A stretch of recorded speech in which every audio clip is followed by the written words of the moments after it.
Poster ఎందుకు? దేనికి? రకరకాల భలే జాయిన్ అవుతారు. వీటిలోనే ఉందమ్మా.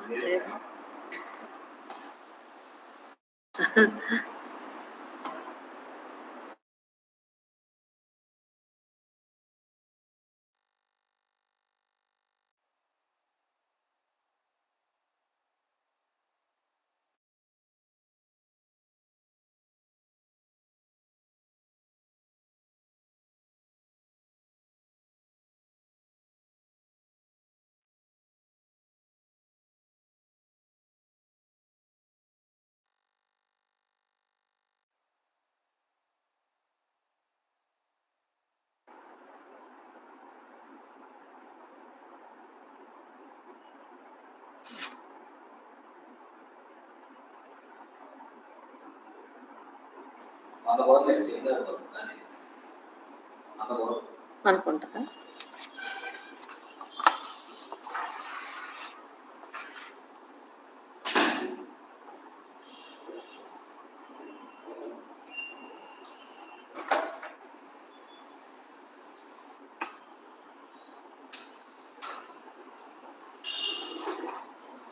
మ్యామ్ ఇది ప్రజెంట్ చేస్తున్నారు అప్పుడే కనపడకుండా అది నేను హైడ్ చేశాను. హైడ్ చేసింది కనిపిస్తుంది ma'am.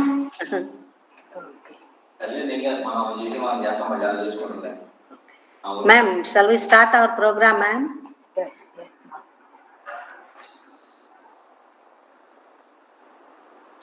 Yes, ma'am. Yes.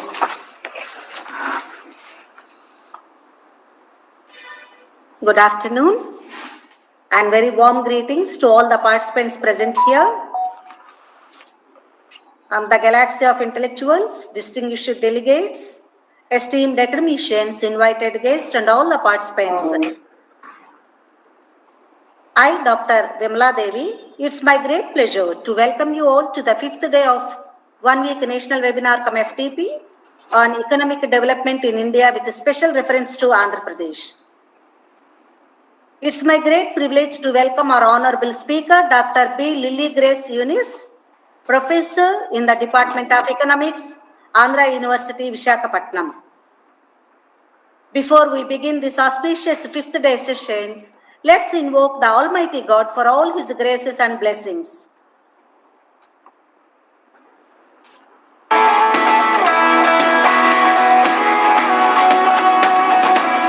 If we call to Him, He will answer us. If we run to Him, He will run to us. If we lift our hands, He will lift us up. Come now, praise His name, all ye saints of God. Sing for joy.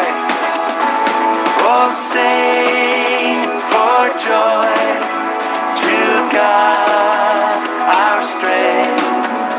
Oh, sing for joy to God, our strength, our strength. Draw near to Him, He is here with us.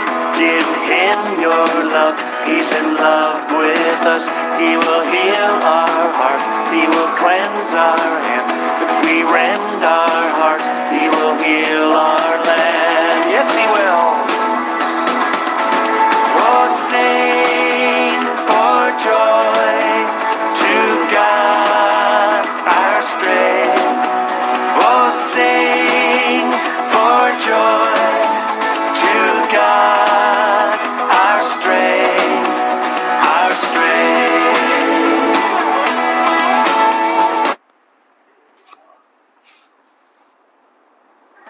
Today's session would include the advanced topic regarding digital economy in India, inclusive growth with a special focus on Andhra Pradesh.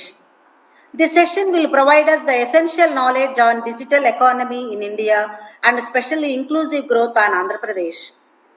I am very much delighted to introduce our today's eminent speaker, Dr. B. Lily Grace Eunice, Professor in the Department of Economics, School of Economics, Andhra University, Visakhapatnam. Dr. B. Lily Grace Eunice is currently working as Professor of the Department of Economics, School of Economics, Andhra University. Professor Lily Grace Eunice has 28 years of teaching and research experience as postgraduate level. She also has experience in academic administration in different capacities as chairman of BOS in School of Economics, Andhra University, member of Executive Council, Academic Council, member of School Boards, Board of Studies in Andhra University, and different universities in India, and has membership in professional bodies and member of several committees. Dr. Lily Grace Eunice has authored books and published 27 research articles in both national and international journals, and has participated and presented papers more than 77 in national and international conferences and seminars. Dr. Lily Grace has efficiently organized 5 conferences, seminars, and workshops, and delivered more than 15 invited talks in workshops and training programs. She carried out a major research project under UGC on socio-economic study of Kalamkari craft in Krishna district, Andhra Pradesh, in the year 2011, and had minor research project funded by National Council of Rural Institutes, Ministry of Human Resource Development, Government of India in 2019. And her able guidance, 12 PhD degrees were awarded. She has prepared course material for the Department of Management Studies, School of Management Studies and Commerce, Uttarakhand Open University on balance of payments and theories of international trade. Ma'am, we are extremely happy with your presence. She is a living legend and living inspiration to the young minds. Thank you. Thank you so much, ma'am, for accepting our invitation and bestowing us with your presence. I am sure we will be enriched by your talk. Once again, I cordially invite Dr. B. Lily Grace Eunice, Professor of Department of Economics, Andhra University, to address our esteemed participants of the webinar. Dear participants, please note there will be an interactive session. You can interact with our esteemed speaker and clarify your doubts and queries after the presentation. Thank you very much, Dr. Thank you, Vimala ma'am. Chaudhary Garu, for Thank you, introducing ma'am. me and for your nice words about me. And Thank you, ma'am, and I wish you all the best. thank you, ma. Esteemed faculty members, guests, and my dear friends, good afternoon, and a warm welcome to each one of you. Today is a momentous occasion as we gather online to delve into the realms of the digital economy, navigating through the pathways of inclusive growth with a special focus on the vibrant state of Andhra Pradesh. Before we embark on this intellectual journey, I must express my sincere gratitude to our distinguished organizers who made this possible. A heartfelt thanks to Dr. Sister Teresama, the correspondent of JMJ College for Women, for her support and guidance in taking forward this series of lectures.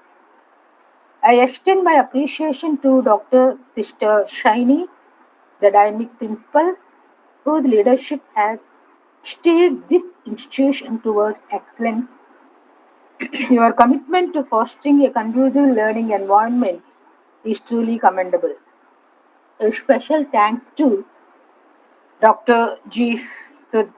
Sudhakaraya, lecturer in commerce, for all the support and help in organizing this event.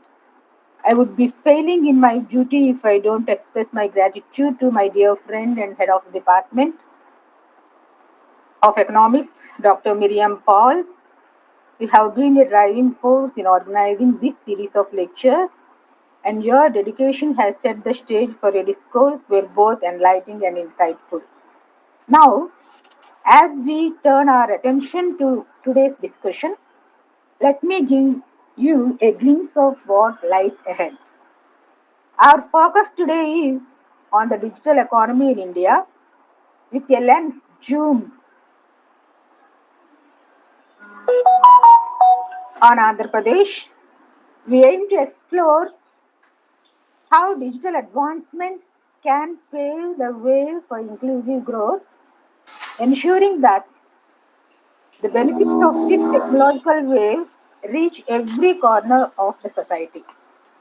So now let me allow to show you the PPT, and by showing you the main points, I'll move forward.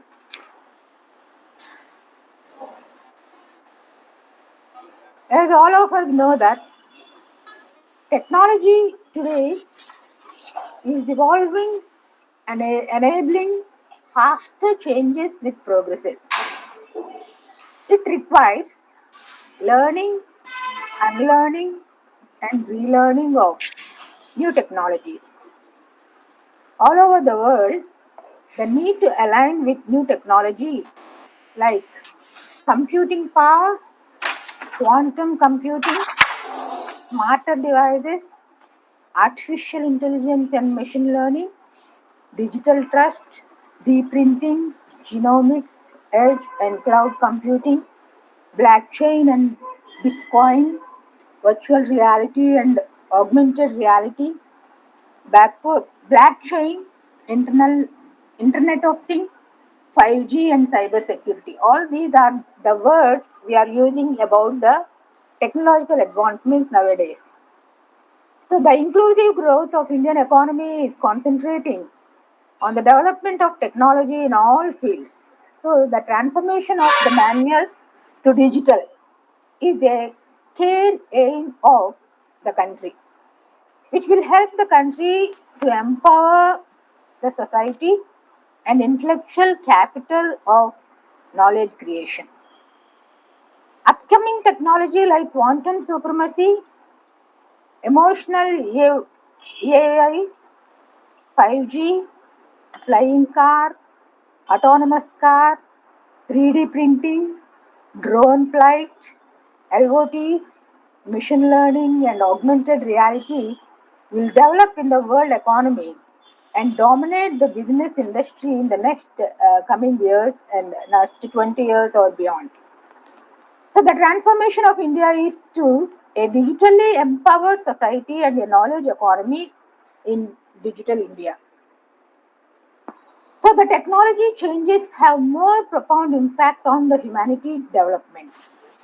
This is great success because of Digital India, Skill India, Make in India, Startup India, and Smart Cities. These are some of the programs which are taken up by our government, which help to uh, develop the nation, to take it to the progress of the nation. So these programs have been helped not only in economic, but it has more inclusive growth in all areas, and benefits will get by every Indian. Developing digital infrastructure, improving digital delivery of services, giving digital literacy and main objective of Digital India, which are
processes of data science, which are generally used together to transform data into useful information.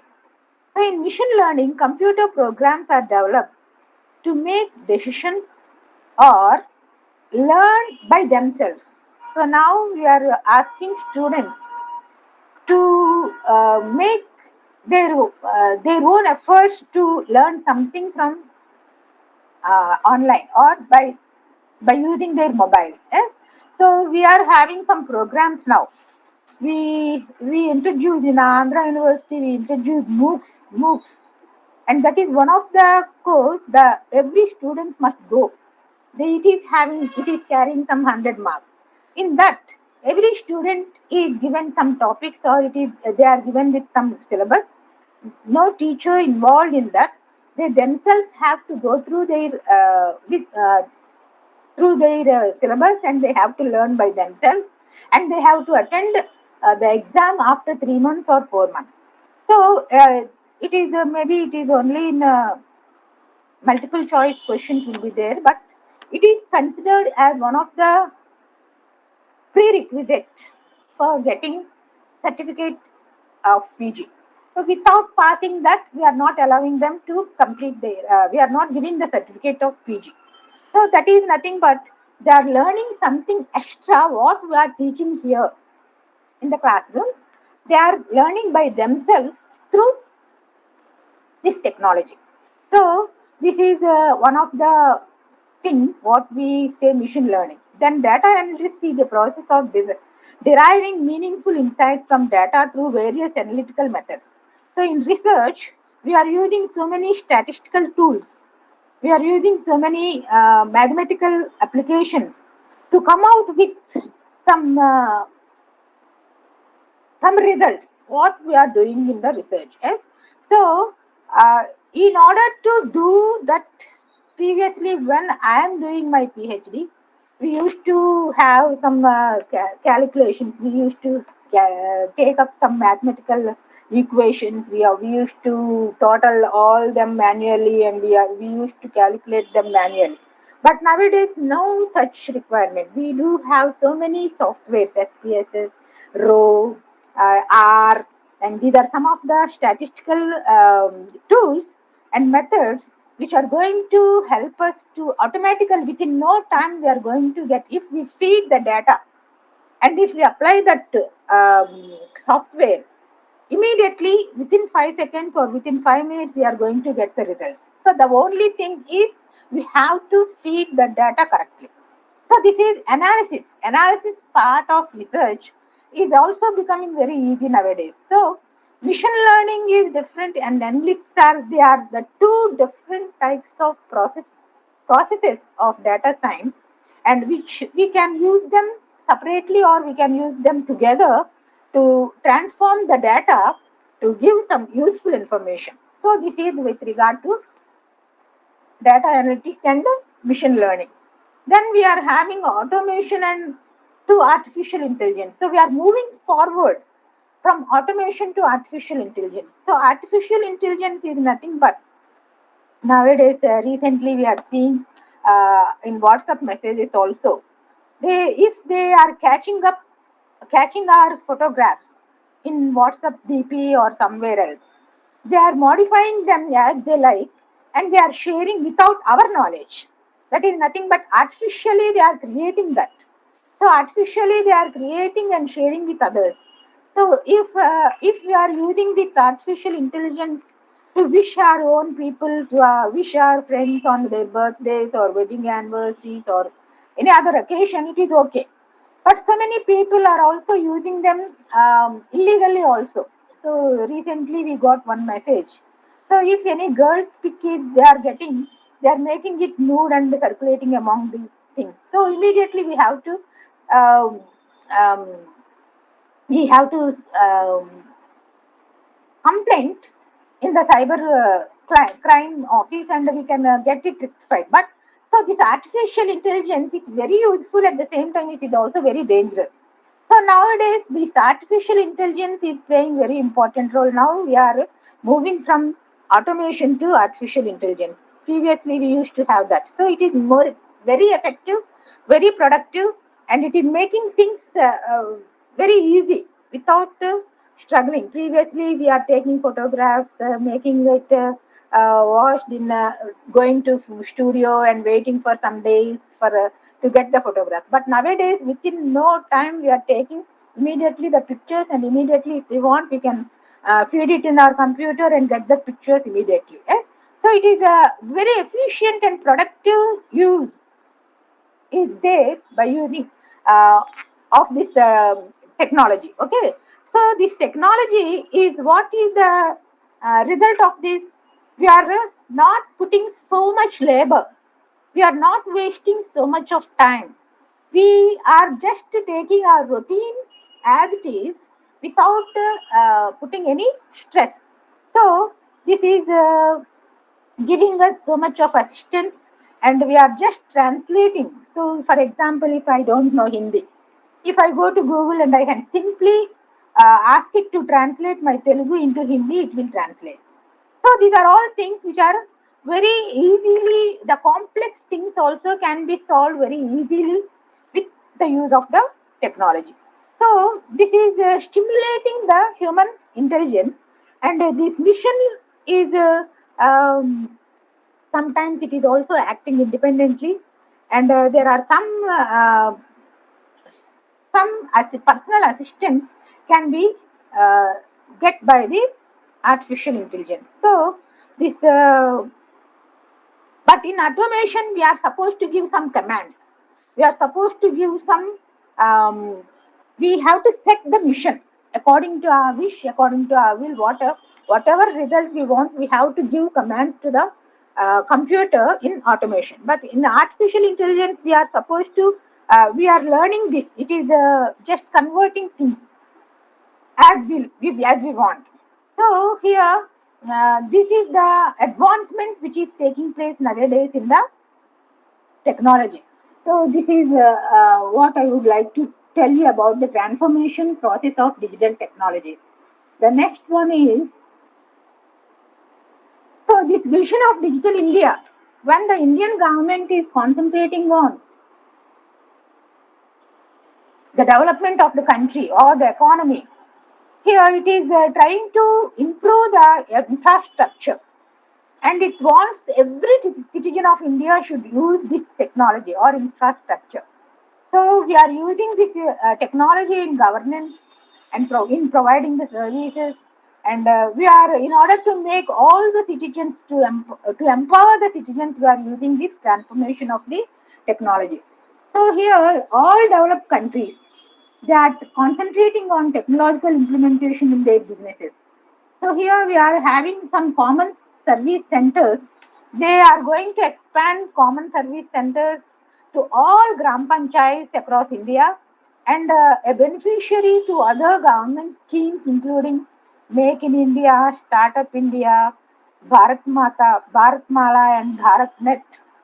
These are some of the programs which are expanding the common services to all people of India. So among the top 30 ministries with the highest allocations in 2022-23 budget, the highest percentage increase in allocation is observed in the Ministry of Communications, that is 93%, followed by Ministry of Road Transport and Highways, that is 52%, and Ministry of Jal Shakti, that is 25%. These are the allocations made to improve the infrastructure, technological infrastructure in India. So here the Digital India mission is mainly focusing on three areas. These areas are providing digital infrastructure. They are very useful to the every citizen of the country. So they are governance services on demand, and they are look after the digital empowerment of every citizen. So we are having nearly 9 pillars which provide this digital empowerment.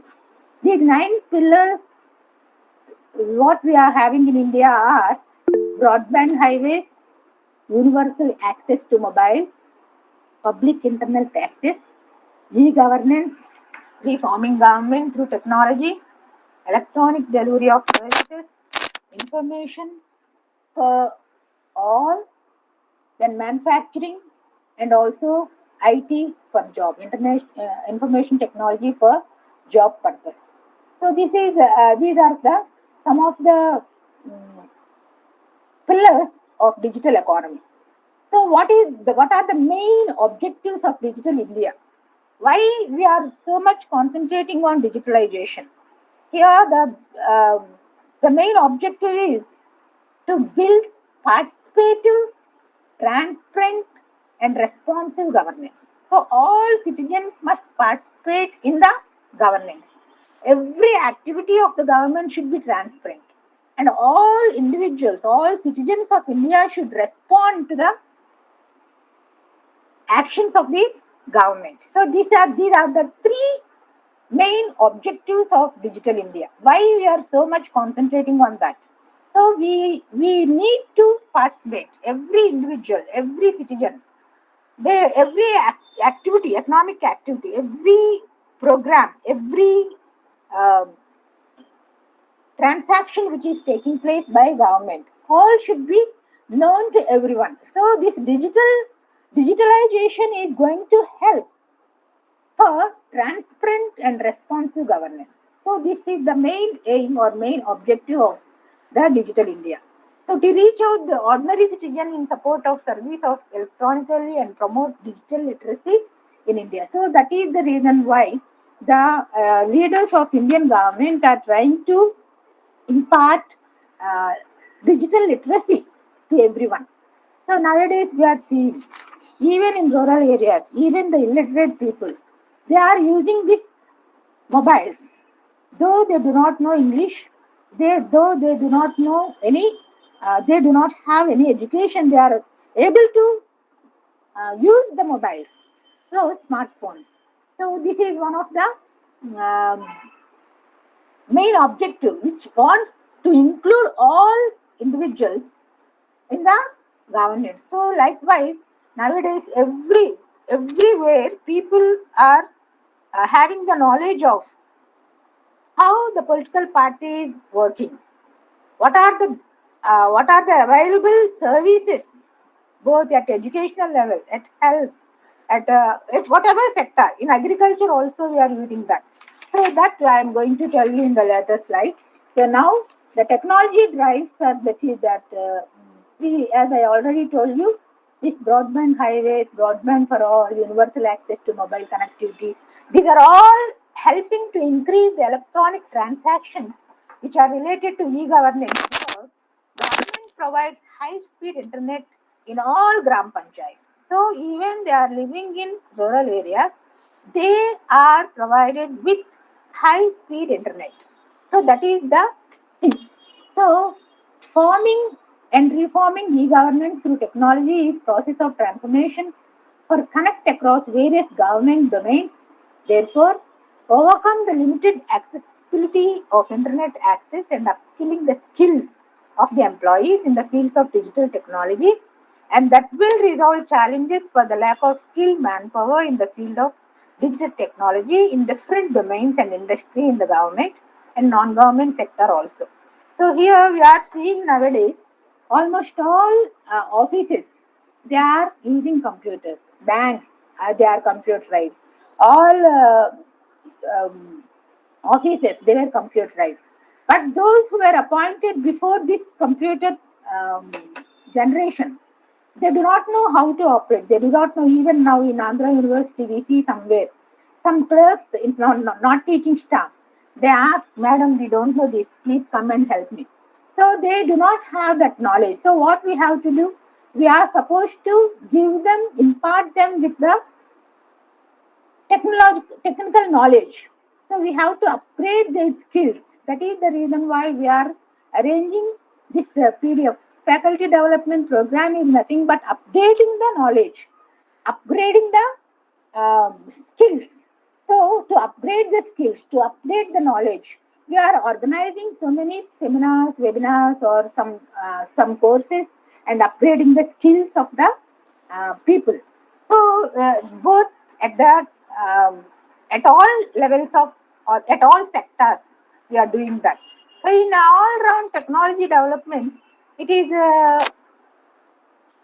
helping to a smart way to drive the nation towards the future. So we are having some opportunities by doing this. So semiconductor and its ecosystem, space economy, artificial intelligence, geospatial systems, drones, green energy and clean mobility systems, genomics and pharmaceuticals have immense potential to assist sustainable development at scale and modernize the country. So these are some of the opportunities which are going to help us to attain the sustainable development. So the development what we attained should reach as we are enjoy, the future generation also must enjoy. So that scale, that modernization is possible by having all these opportunities. So these are called sunrise opportunities. So the research and development in these sunrise opportunities, in addition to efforts of collaboration among academia, industry, and public institutions, government contribution will be provided. So here government is providing some assistance to all sectors. It is in educational sectors, in industries, in public institutions, and also in government institutions. It is providing some facilities to upgrade the thing.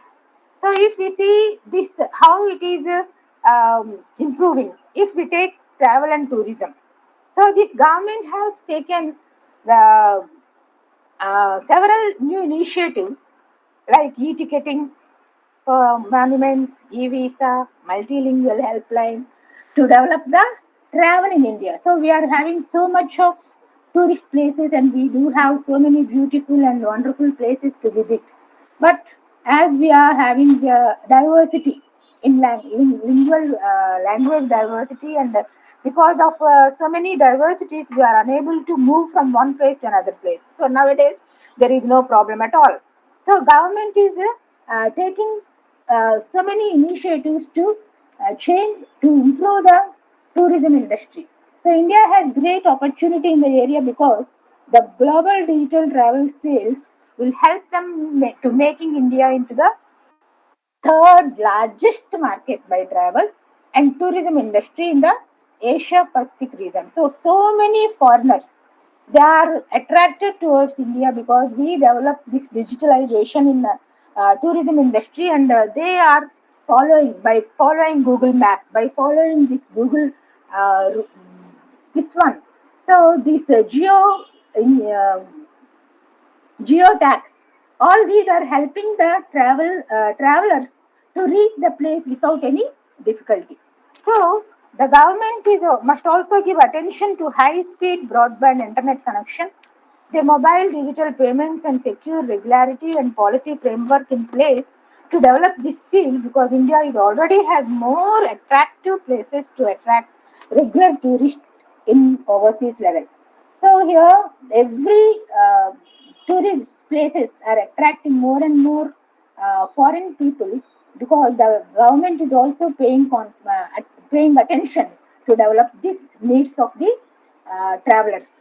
So India, it needs to concentrate the following technology diverse, adopting to develop the digital India, which will help to improve the GDP rate in nations directly or indirectly. So here, this uh, concentration on different sectors is going to help to increase the GDP also, because almost all activities of all sectors are going to help for the increase in the income of the country.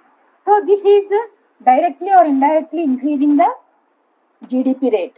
So these learning systems can be classified in two types, such as supervised and unsupervised. This artificial intelligence system is the one new learning system. It is used to understand and or think like human. So here India, as I told you, the example of my co- colleague, he anticipated that in future the family members also can be replaced by robots. So we can forget about the people who passed away, and we can enjoy the life as it is with the help of the artificial intelligence. So here, then India needs to use such the speech, voice, and image recognition for care delivery, for rehabilitation, elderly care, measuring and delivering the medication, all these things. So if any person is selling, he is not, he is ill. So if in the nowadays everyone is going out for jobs, so they are unable to concentrate on the sick people, or they are unable to assist the sick people. Then we can prepare a robot to do all the services. What a man can do for the sick person can be done by the robots. So this is one of the advancements we are going to see in the coming days. So the government needs to build AI research lab for AI genomics, drug discovery, oncology, and stem cell therapy. These are some of the coming advances in the technology. So India has very strong potential to exploit in bionics and nanotechnology for precision medicine, but the government needs to allocate budget to develop the research lab. So for this, we need the government has to give more and more funds for the development of this technology, nanotechnology and bionic technology, which is going to improve the pharmaceutical and medicinal benefits to the citizens. So this digital adoption will give result in strong economic growth in India, and this growth would also be contributed by digital communication services, which will potentially have an economic value of $50 billion to $55 billion by 2025.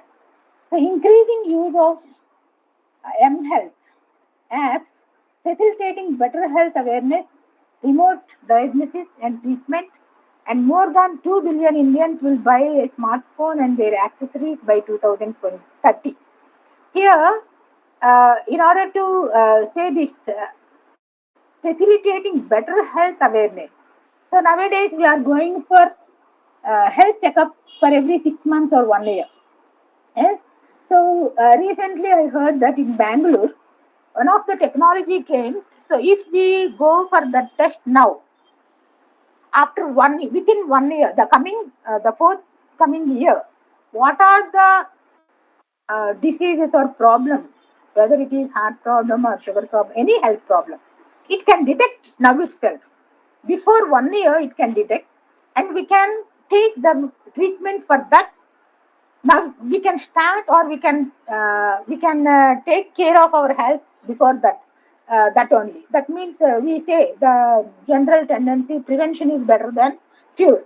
So we can prevent the forthcoming problems by going for this particular test. That is health awareness.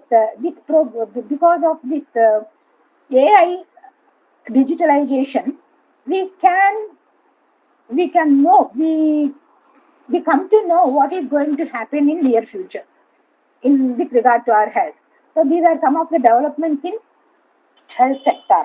So this is there will be some internet penetration, some internet consumption throughout the mobile services. So the national e-governance plan should initiate the government of India to make all government services provide to the ordinary citizens of India through internet. So by using the internet, by using the mobile phones, by using the smartphones, we can have better knowledge and better information to avoid the coming problems.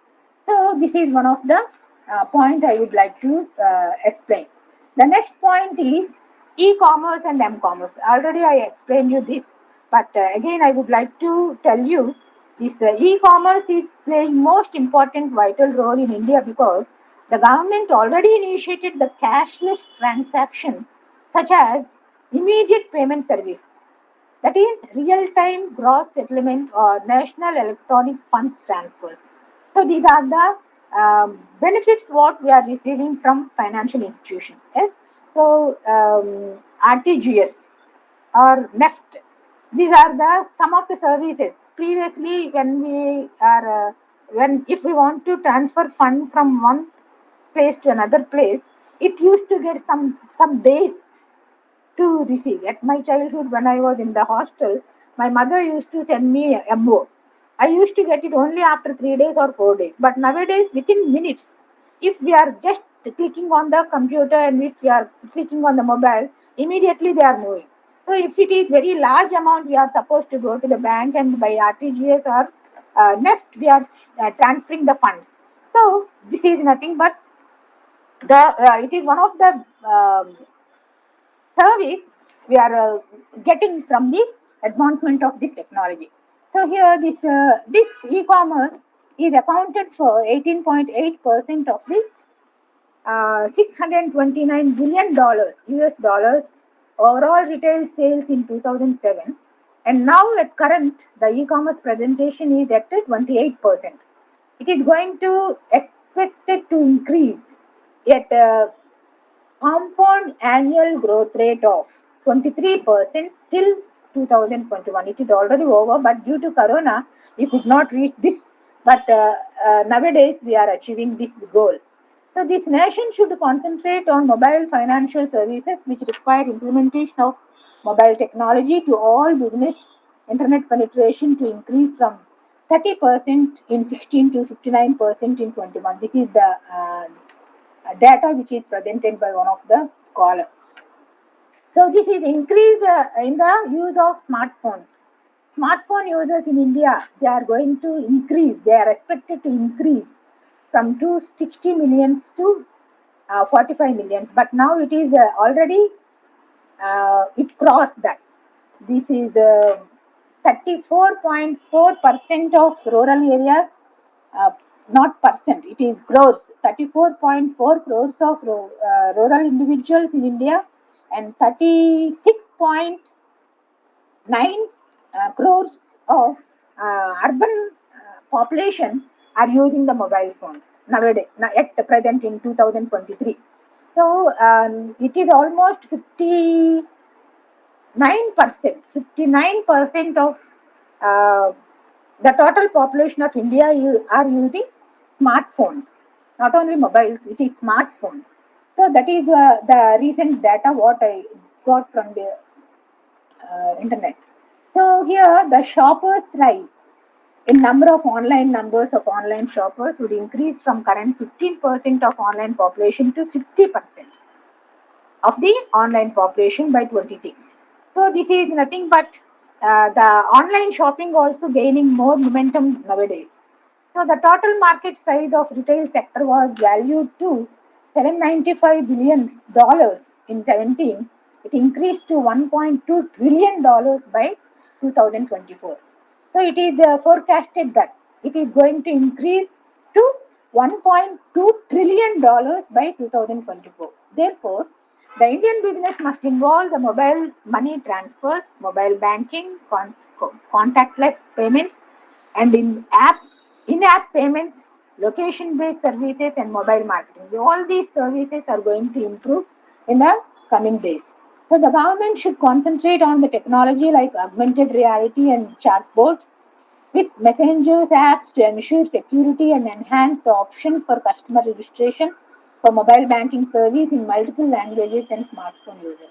So nowadays all banks are requesting the customers, you please register for internet banking or online banking. Yes? So this is one of the upcoming result of the technological advancement. The next point I would like to explain you is healthcare system. Here, healthcare sector is most important developing area in all over the world. New technology development is need to identify and curing the diseases. So, data and knowledge sharing and regular monitoring of patients through technology is very essential. Therefore, government is need to need attention in the Internet of Things. Internet of Things is covering so many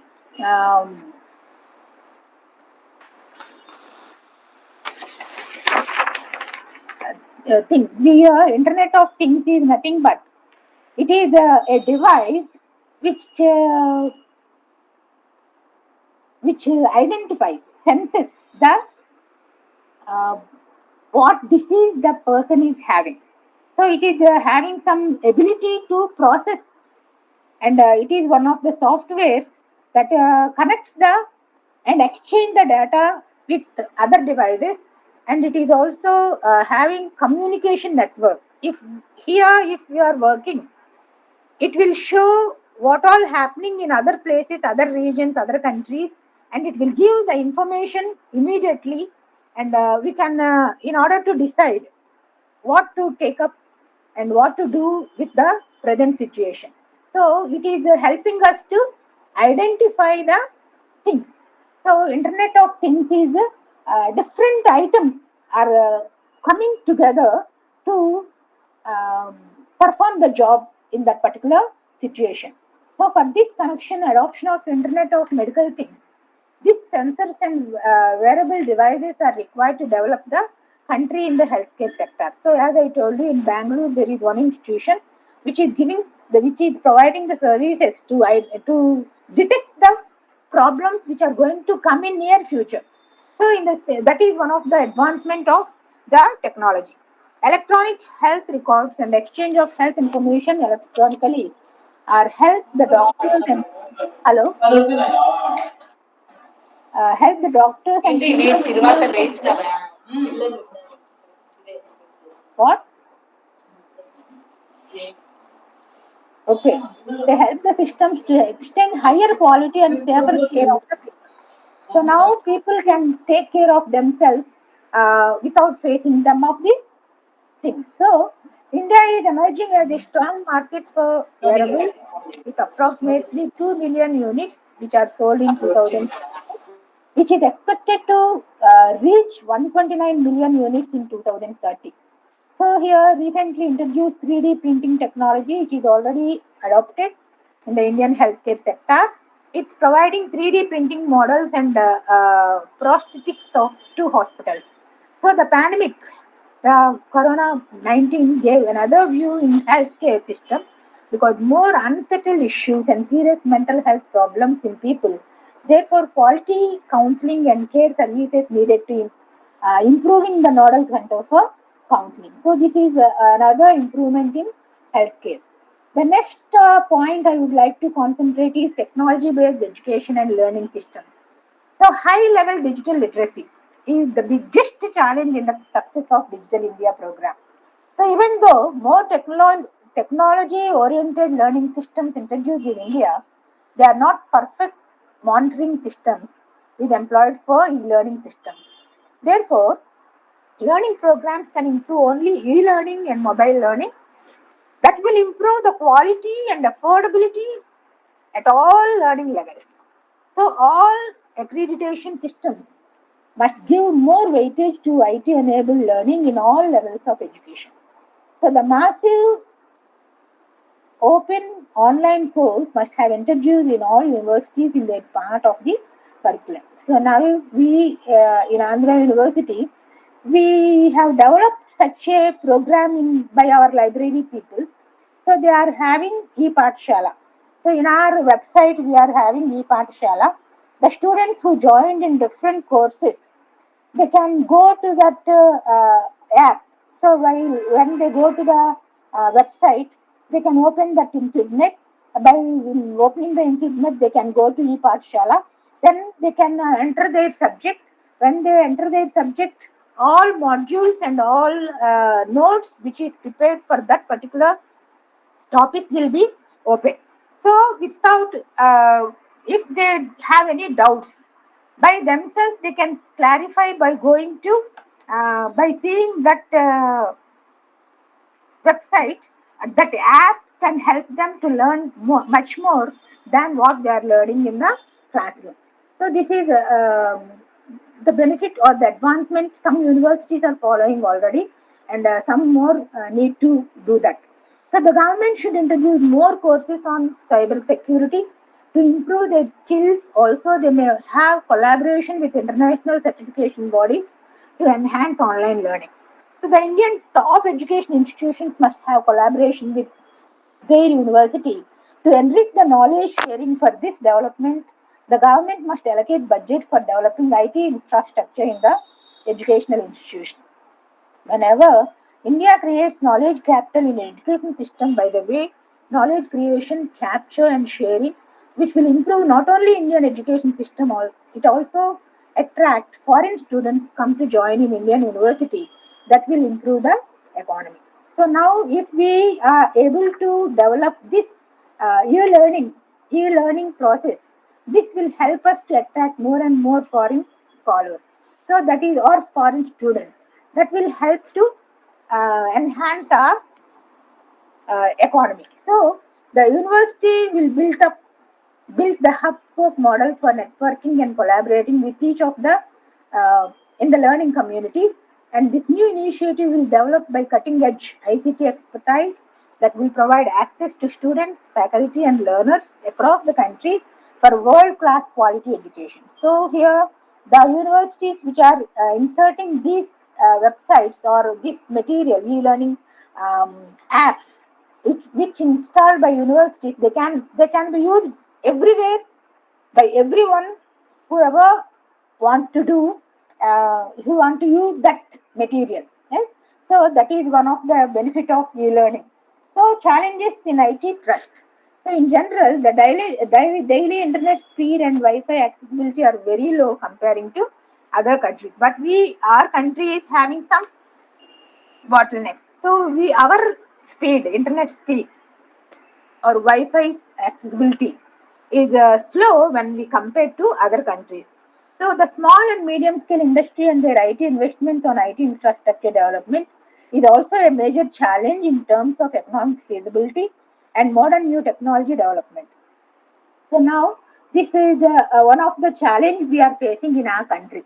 So online shopping consumer must much worry about security. So nowadays we are hearing some stories when we are booking some item on online. So when they reach home, we are not finding the item what we ordered. We are finding some other thing. So that means we need so much of security when we are making this digital transaction. So many my students used to tell me if they found any defect in the there are so many apps and so many markets on Flipkart or Amazon on this, they can send it back if they don't like. But in some cases, we are finding some costly items like laptops or some electronic goods. Sometimes we are not able to find that. So it is very important to develop security. The more products and services have to be delivered securely to the consumer. So the consumer must not face any problem, delivery problem. So delivery boy should not steal it. So delivery company which is involved in making delivery should be honest. So this security provision must be improved in India. That is one of the challenge we are facing nowadays. So if we provide security in delivering the products or services, definitely we will have some improvement in the business, and that will help to have to improve the economic status of the country. So cyber security experts, they are required to check and monitor the digital crimes. So promoting security by design approach for communication devices, the government must give more awareness program to know how to secure their data in online processing. So with new technology, digitalization and new approaches are need to compete globally. But as all the surveys and indices show, India is lagging behind in ICT adoption. So here, this is one of the drawback. Or though we are taking so many steps to enhance the ICT, we are lagging behind. Moreover, campaigns and Digital India, Startup India, Skill India, etc. display the focus of government to capitalize on the wave of digitalization. So here, uh, the Digital India, we are having so many programs, and these are supposed to enhance still more. So this in Digital India, there are more than 2.5 lakh gram panchayats. So giving internet connectivity is not easy job. Therefore, planning and implementation of internet connection with broadband fiber network needed more attention and ensure each activity done perfectly. So now the India is planning to enhance, and it has to expand the uh, connectivity, internet connectivity. So um, it has to take care of to provide um, perfect supply of the internet. So the troubleshooting and recurring repairs process are great challenges. So even now in great cities like Vizag, we are also facing so many problems. So many times this internet disconnecting. Something happens in the on the road to the wires. So that connection of this Wi-Fi or broadband, they will be distracted by some accident or some if some electrical poles, if in order to clear the electric in order to clear near the electrical lines, if they are cutting the trees, they are also cutting the lines of broadband or Wi-Fi this lines. Okay, likewise so many troubles are faced by the people who are using the net. So these are some of the challenges we are facing in India. So, in order to encourage and enhance this digital transaction, we need more hotspots to reach global level. So, the allocating budget is not sufficient enough to build and maintain digital infrastructure. Therefore, bring collaboration with other countries to build digital infrastructure without affecting rural marketing in Indian business. So, here, rural areas, we could not develop so much technological advancement or so much of technology development in rural areas. So it has to be speed up, and we have to create awareness levels, and we have to give literacy, technological literacy should be made in the rural areas also. So the involvement of private participation in Digital India project is poor because of various reasons, in particularly long and complex regulatory processes. So public-private partnership model should evaluate and explore possibility of implementing proper way of developing the digital infrastructure. So inclusive growth in rural and urban is different in nature in terms of access at affordable cost, infrastructure, education people on the use of the technology. So we are supposed to educate the people how to use this technology. So the economic and societal changes can be made by only revolutionary role of technological development, and the technology changes have more profound impacts on the humanity development. So this is a great success because of Digital India, Skill India, Make India. These are the programs. They have helped not only economically, they have um, they have more inclusive growth in all areas, and the benefits will be uh, reaped by every Indian. So that is one of the things. So now let us pass on to the opportunities in digital economy. So nowadays, digital economy will boost up creation of startups that will lead new initiative of investment and small and large scale business in entrepreneurial innovations. Rising adoption of digital technology and IT industry will develop the society in many ways. That includes developing infrastructure, India's financial systems in particular, that attract private investment, both domestic and foreign investment can be attracted. So more e-commerce and m-commerce business development, promoting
every season from 2017.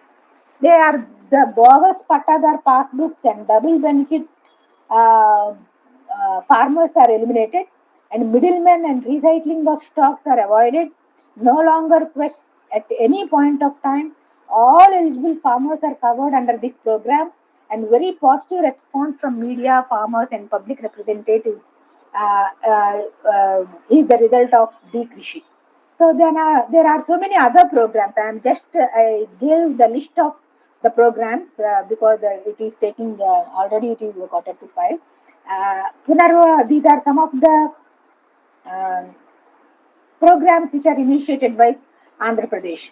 Punarva and PM Kisan, EPD, targeted PDS system, CARD. CARD is computer aided administration of registration departments, land record management system, medical education and health administrative system, WaterSoft, online filing of applications for police entrance exam or web counseling, Jevandan, and e-office. These are some of the things. Here I also give in the pension settlement and management information system, digital panchayat services, AP High Court, Andhra Pradesh Building and Other Construction Workers Welfare Board, drug control administrative system, ITI admission, Tarati and Vahan, ICJC, interoperable criminal justice system, e-prison, e-prosecution, e-forensics, special IT support. These are all some of the initiatives taken by the government. So, by saying all these things, we can say what are the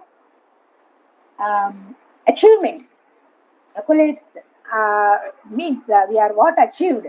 So here in Andhra Pradesh, this RWSS department, government of Andhra Pradesh and the NIC Andhra Pradesh State Center received award of excellence during ELET's National Water Innovation Summit, which was conducted in the year 2020, and also E-Panchayat Puraskar in 2020. Panchayat Enterprise Suite and Digital Panchayat that is received from Ministry of Panchayat Raj Puraskar for efficient use of IT for 1819. Then also E-Governance Award for Punarvas, Land Acquisition and Rehabilitation at National E-Governance Award of 2018, that is gold category under district level IT initiative.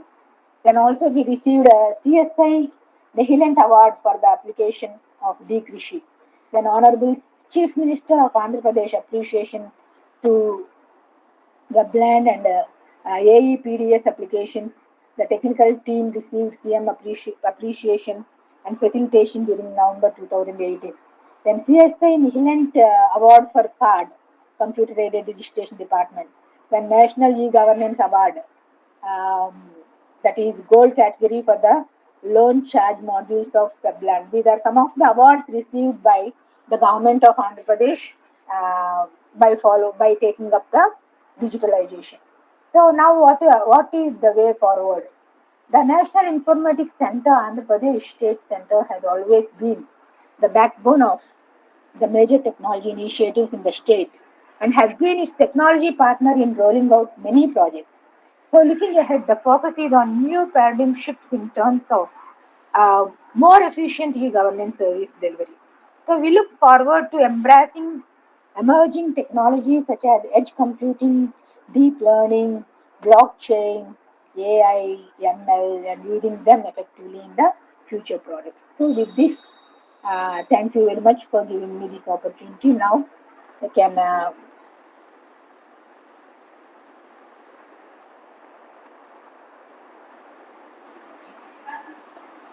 so now, ma'am.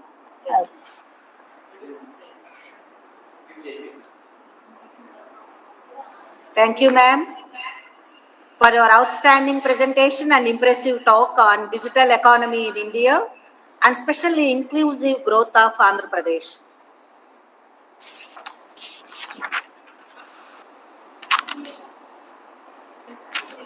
I would like to request the participants to clarify your doubts and queries on the topic digital economy in India, inclusive growth with a special focus on Andhra Pradesh. You can post your queries on the chat box.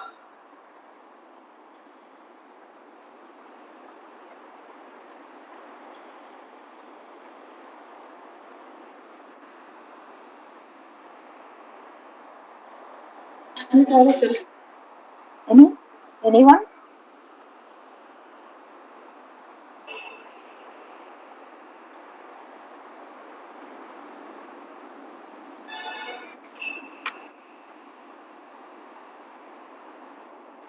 Dear participants, any queries, please interact with our ma'am.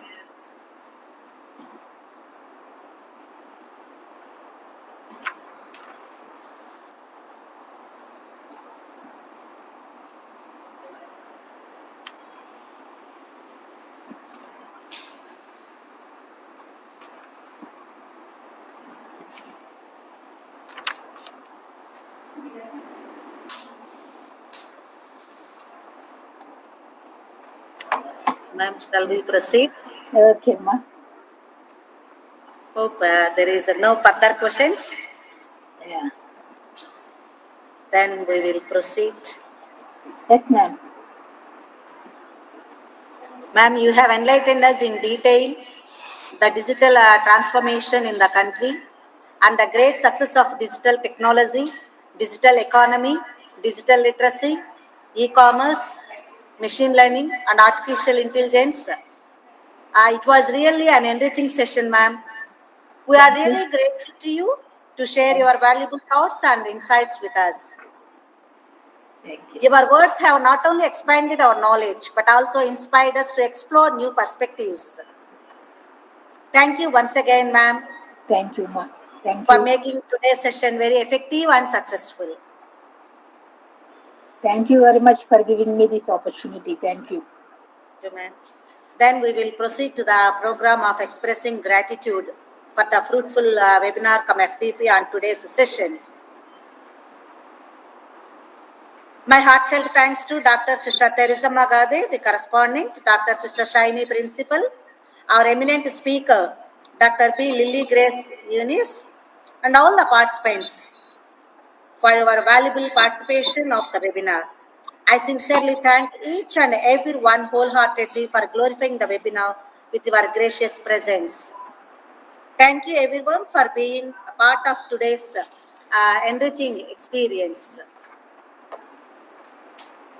I would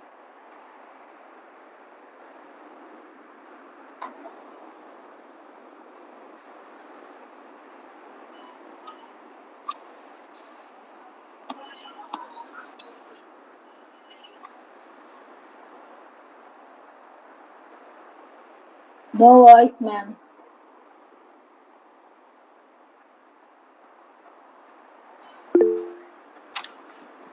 now is it audible, ma'am? Yeah. Yes. So I would like to wind up today's program with a few announcements to the participants. Feedback form will be sent to the chat box and WhatsApp group. All those who are attending the webinar and filling up the feedback every day will be receiving the e-certificate at the end of 1 week national webinar come FDP. Thank you, ma'am, and thank you all the participants. Once again, I thank you all for making today's session very effective and successful. Hope to meet you all for the 6th day of the webinar tomorrow. Thank you, ma'am. Thank you all the participants once Bye. again. Have a wonderful evening. Okay, Thank you. Bye. Bye. Bye, ma'am.